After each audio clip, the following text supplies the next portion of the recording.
আপনারা সবাই জানেন, আর যারা জানেন না তাদের উদ্দেশ্যে আমি বলি, আমি আছি আপনাদের জন্য, আপনাদের উদ্দেশ্যে আপনাদের জানানোর জন্য। চন্দ্র হচ্ছে আমাদের মন মানসিকতার কারক। এই চন্দ্রের বিশাল প্রভাব আছে আমাদের দৈনন্দিন জীবনে।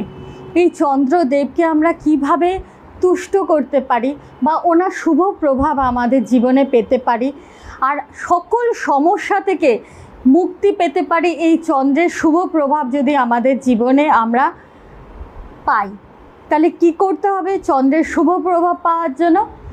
যে কোনো পূর্ণিমা তিথিতে, বন্ধুরা মনে রাখবেন, যে কোনো পূর্ণিমা তিথিতে আপনারা চন্দ্রের পুজো করতে পারেন।